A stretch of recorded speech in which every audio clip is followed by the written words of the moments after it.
Hi, lovelies. Welcome back. Welcome back with Storytime with Chris. As I always say, you don't have to watch these videos when they go live. You're more than welcome to watch them in your downtime, nap time, max, relax, and chillaxing time. In between time, mean time, scheme time, study time, break time, CP time, any time that you want to hear a highly animated voice bring you wonderful stories of magic, fantasy, science fiction, adventure, and many, many more in between. Forgive me, y'all. I'm okay. I just not as energized as I typically am today. It is what it is. And we are back with a series of unfortunate events. And we are on chapter 8.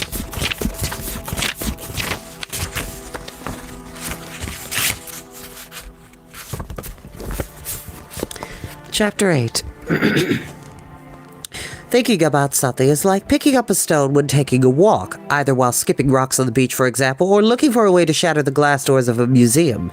When you think about something, it adds a bit of weight to your walk, and as you think about more and more things, you are liable to feel heavier and heavier until you are so burdened you cannot take any further steps, and can only sit and stare at the gentle movements of the ocean waves or security guards, thinking too hard about too many things to do anything else.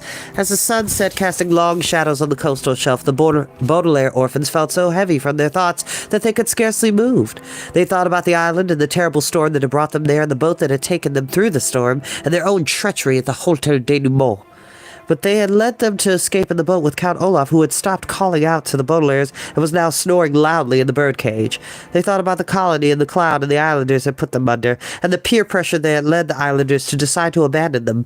And the facilitator who started the peer pressure, and the secret apple core of the facilitator that seemed no different than the secret items that had gotten the Baudelaires in trouble in the first place. They thought about Kit Snicket and the storm that had left her unconscious on top of the strange library raft, and their friends, the Quagmire triplets, who may also have been caught up in the storm, and Captain Withershin's submarine that lay under the sea, and the mysterious schism that lay under everything like an enormous question mark. And the Baudelaires thought, as they did every time they saw the sky grow dark, of their parents. If you've ever lost someone, then you know that sometimes when you think of them, you try to imagine where they might be, and the Baudelaires thought of how far away their father and mother seemed, while all the wickedness in the world felt so close, locked in a cage just a few feet from where the children sat. Violet thought, and Klaus thought, and Sunny thought, and as the afternoon drew to evening, they felt so burdened by their thoughts that they felt that they could scarcely hold another thought, and yet as the last rays of the sun disappeared on the horizon, they found something else to think about. For in the darkness they heard a familiar voice, and they had to think of what to do. "Where am I?" asked Kit Snicket, and the children heard a body rustle on the top layer of the books over the snoring. "Kit!" Violet said, standing up quickly. "You're awake!" "It's the Baudelaires," Klaus said. "Baudelaires?" Kit repeated faintly. "Is it really you?" "A nurse," Sunny said, which meant in the flesh. "Where are we?" Kit said. The Baudelaires were silent for a moment and realized for the first time they did not even know the name of the place where they were. "We're on a coastal shelf," Violet said finally, although she decided not to add that they had been abandoned there. "There's an island nearby," Klaus said. The middle Baudelaire did not explain that they were not welcome to set foot on it. "Safe," Sunny said, but did not mention that decision day was approaching and that soon the entire area would be flooded with seawater. Without discussing the matter, the Baudelaires decided not to tell Kit the whole story. Not yet. "Of course," Kit murmured. "I should have known I'd be here. Eventually everything washes up on these shores." "Have you ever been here before?"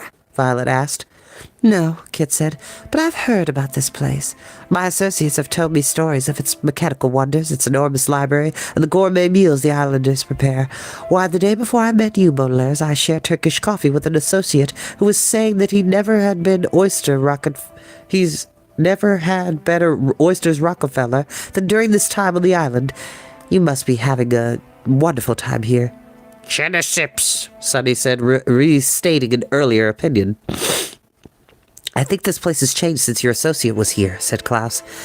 "That's probably true," Kit said thoughtfully. "Thursday did say that the colony had suffered a schism just as VFD did." "Another schism?" Violet asked. "Countless schisms have divided the world over the years," Kit replied in the darkness. "Do you think the history of VFD is the only story in the world? But let's not talk of the past, Baudelaire. Tell me how you made your way to these shores. The same way you did, Violet said. We were castaways. The only way we could leave the Hotel Denouement was by boat. I knew you'd run into danger there. Oh, excuse me. Different character. I knew you'd run into danger there, Kit said. We were watching the skies. We saw the smoke and we knew you were signaling us that it wasn't safe to join you. Thank you, Baudelaire. I knew you wouldn't fail us. Tell me, is Dewey with you? Kit's words were almost more than the Baudelaires could stand. The smoke she had seen, of course, was from the fire the children had set in the hotel's laundry room, which had been quickly spread to the entire building, interrupting Count Olaf's trial and endangering the lives of all the people inside, villains and volunteers alike. And Dewey, I'm sad to remind you, was not with the Baudelaires, but lying dead at the bottom of a pond, still clutching the harpoon that the three siblings had fired into his heart. But Violet, Klaus, and Sunny could not bring themselves to tell Kit the whole story. Not now. They could not bear to tell her what had happened to Dewey and to all the other noble people that they had encountered. Not yet. Not now. Not yet. And perhaps not ever. No, Violet said. Dewey isn't here. Count Olaf is with us, Klaus said, but he's locked up. Viper, Sunny added. Oh, I'm glad Ink is safe, Kit said, and the Baudelaires thought they could almost hear the smile. That's my special nickname for the incredibly deadly Viper. Ink kept... Oh, excuse me. Ink kept me good company on this raft after we were separated from the others. The Quagmires? Klaus asked. You found them? Yes, Kit said, and coughed a bit. But they're not here. Maybe they'll wash up here too, Violet said. Maybe, Kit said uncertainly, and maybe Dewey will join us too. We need as many associates as we can if we're going to return to the world and make sure that justice is served. But first, let's find this colony I've heard so much about. I need a shower and a hot meal, then I want to hear the whole story of what happened to you. She started to lower herself down from the raft, but then stopped with a cry of pain. You shouldn't move, Violet said quickly, glad for an excuse to keep Kit on the coastal shelf. Your foot's been injured. Both my feet have been injured, Kit corrected ruefully. Lying back down to the raft, the telegram device fell on my legs when the submarine was attacked. I need your help, Baudelaires. I need to be someplace safe. We'll do everything we can, Klaus said. Maybe help is on the way, Kit said. I can see someone coming. The Baudelaires turned to look, and in the dark they saw a very tiny, very bright light skittering toward them from the west. At first the light looked like nothing more than a firefly darting here and there on the coastal shelf, but gradually the children could see it was a flashlight, and around which several figures in white robes huddled, walking carefully among the puddles and debris. The shine of the flashlight reminded Klaus of all the nights he spent reading under the covers in the Baudelaire mansion, while outside the night made mysterious noises his parents always insisted were nothing more than the wind, even on windless evenings. Some mornings his father would come into Klaus's room to wake him up and find him asleep, still clutching his flashlight in one hand and his book in the other, and as the flashlight drew closer and closer, the Baudelaire could not help but think it was his father walking across the coastal shelf to come to his children's aid after all this time.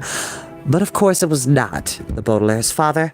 The figures arrived at the cube of books, and the children could see the faces of two islanders, Finn, who was holding the flashlight, and Erwan, who was carrying a large covered basket. Good evening, Baudelaires, Finn said. In the dim light of the flashlight, she looked even younger than she was. We brought you some supper, Erwan said, and held out the basket to the children. We were concerned that you might be quite hungry out here. We are, Violet admitted.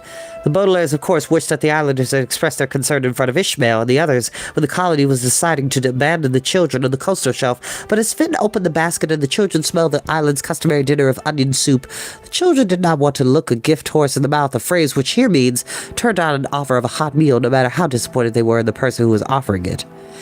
Is there enough for our friend? Klaus asked. She's regained consciousness. I'm glad to hear it, Finn said. There's enough food for everyone. As long as you keep the secret of our coming here, Erwan said. Ishmael might not think it was proper. I'm surprised he doesn't forbid the use of flashlights, Violet said as Finn handed her a coconut full of steaming soup. Ishmael doesn't forbid anything, Finn said. We never forced me to throw this flashlight away. However, he did suggest that I let the sheep take it to the Arboretum. Instead, I slipped into my robe as a secret, and Madame Nordhoff has been secretly supplying me with batteries in exchange for my secretly teaching her how to yodel, which Ishmael says might frighten the other islanders. And Mrs. Caliban secretly slipped me this picnic basket, Erwan said, in exchange for my secretly teaching her the backstroke, which Ishmael said is not the customary way to swim. He... Mrs. Caliban, said Kit in the darkness. Miranda Caliban is here? Yes, Finn said. Do you know her? I know her husband, Kit said. He and I stood together in a time of great struggle, and we're still very good friends. Your friend might be a little confused about her difficult journey, Erwan said to the Baudelaire, standing on tiptoes so she could hand Kit some soup. Mrs. Caliban's husband perished many years ago in the storm that brought her here. That's impossible, Kit said, reaching down to take the bowl from the young girl. I just had Turkish coffee with him. Mrs. Caliban is not the sort to keep secrets, Finn said. That's why she lives in the island. It's a safe place, far from the treachery of the world. Enigmarama, Sunny said, putting her coconut shell of soup on the ground so she could share with the incredibly deadly viper. My sister means that it seems this island has plenty of secrets, Klaus said, thinking wistfully of his commonplace book and all the secrets its pages contained. I'm afraid we have more secret to discuss. Erwan said, turn the flashlight off, Finn. We don't want to be seen from the island. Finn nodded and turned the flashlight off. The Baudelaires had one last glimpse of each other before the darkness engulfed them, and for a moment, everyone stood in silence as if afraid to speak. Many, many years ago, when even the great-great-grandparents of the oldest person you know were not even day-old infants, and when the city where the Baudelaires were born was nothing more than a handful of dirt husks, and the Hotel Denouement nothing but an architectural sketch, and the faraway island had a name and was not considered very far away at all, there were a group of people known as the Sumerians. Okay, yes. I almost wanted to say Sumerites, but that wouldn't be the proper pronunciation. Sumerians. They were a nomadic people, which meant they were traveling constantly, and they often traveled at night, when the sun would not give them sunburn, and when the coastal shelf in the area in which they lived were not flooded with water. Because they traveled in shadows, few people ever got a good look at the Sumerians, and they were considered sneaky and mysterious people, and to this day things done in the dark tend to have somewhat sinister reputation. A man digging a hole in his backyard during the afternoon, for instance, looks like a gardener, but a man digging a hole at night looks like he's bearing some terrible secret, and a woman who gazes out of her window in the daytime appears to be enjoying the view. But looks more like a spy if she waits until nightfall. The nighttime digger may actually be planting a tree to surprise his niece, while the niece giggles at him from the window, and the morning window watcher may actually be planning to blackmail the so-called gardener as he buries the evidence of his vicious crimes. But thanks to the Sumerians, the darkness makes even the most innocent of actions seem suspicious, and so in the darkness of the coastal shelf, the Baudelaire suspected that the question Finn asked was a sinister one, even though it could have been something one of their teachers might have asked in the classroom. Do you know the meaning of the word mutiny? She asked in a calm, quiet voice. Violet and Sunny knew that Klaus would answer, although they were pretty sure themselves what the word meant. A mutiny is when a group of people take actions against a leader. Yes, Finn said. Professor Fletcher taught me the word. We're here to tell you that a mutiny will take place at breakfast, said Irwin. More and more colonists are getting sick and tired of the way things are going on the island, and Ishmael is the root of the trouble. Turber? Sunny asked. Root of the trouble means the cause of the islanders' problems, Klaus explained.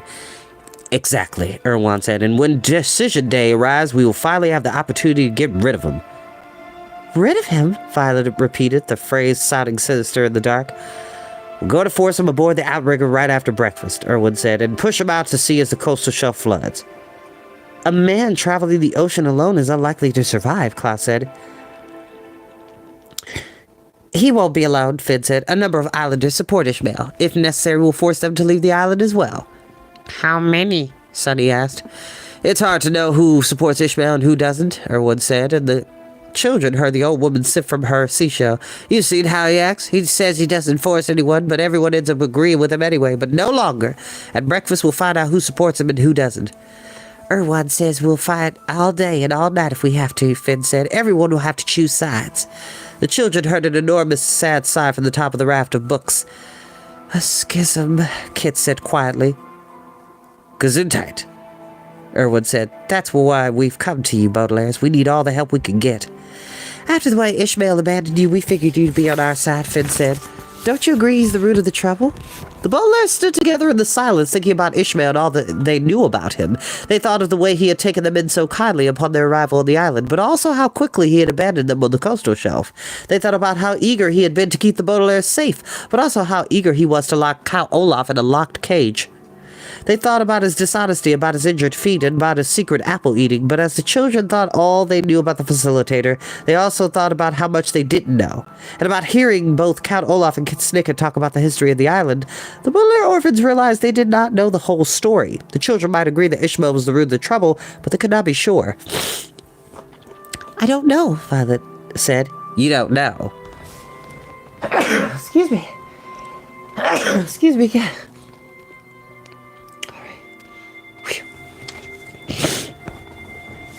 We brought you supper and Ishmael left you out here to starve and you don't know whose side you're on?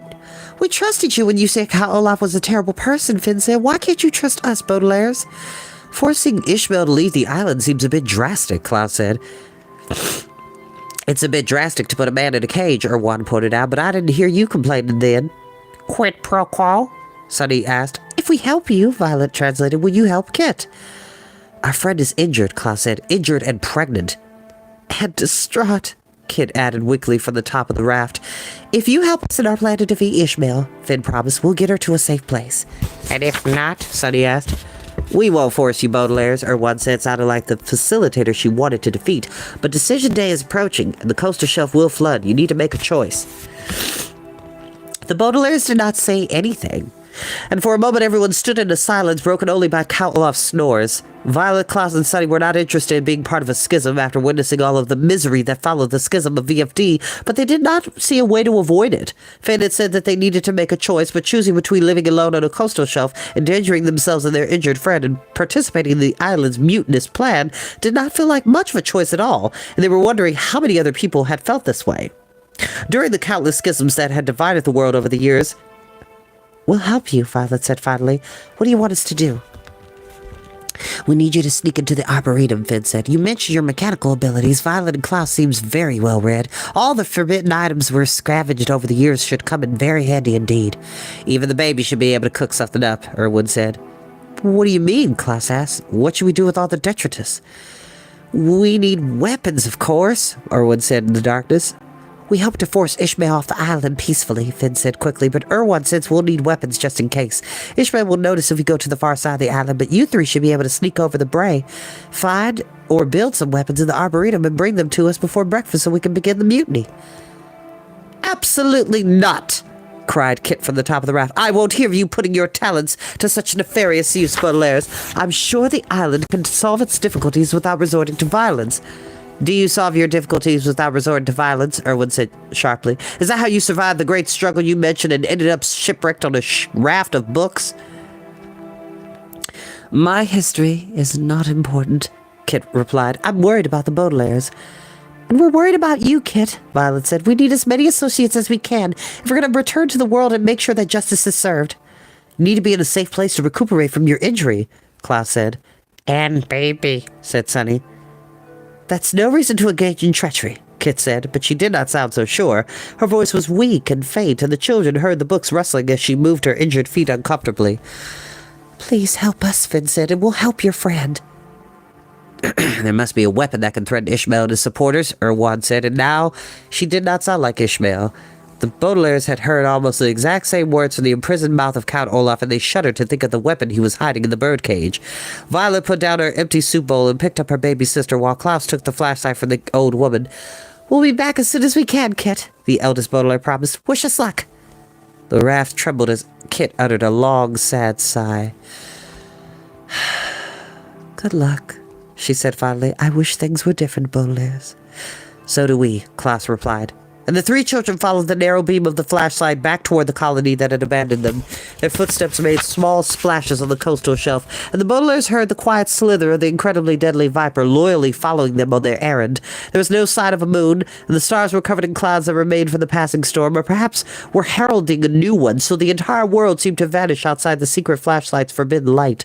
With each damp and uncertain step, the children felt heavier, as if their thoughts were stones that they had to carry to the Arboretum, where all the forbidden items lay waiting for them. They thought about the islanders and the mutinous schism. that would soon divide the colony in two. They thought about Ishmael and wondered whether his secrets and deceptions meant that he deserved to be at sea. And they thought about the medusoid mycelium fermenting in the helmet in Olaf's grasp, and wondered if the islanders would discover that weapon before the Baudelaires built another. The children traveled in the dark just as so many other people had done before them, and from the nomadic travels of the Sumerians to the desperate voyages of the Quagmire triplets, who at that very moment were in circumstances just as dark, although quite a bit damper than the Baudelaires, as the children grew closer and closer to the island that had abandoned them, their thoughts were then heavier and heavier, and the Baudelaire orphans wished things were very different indeed. And that is where we will end for today. Bye, lovelies. Please have a great day today. I love you all very much, and I will see you next time. Bye-bye.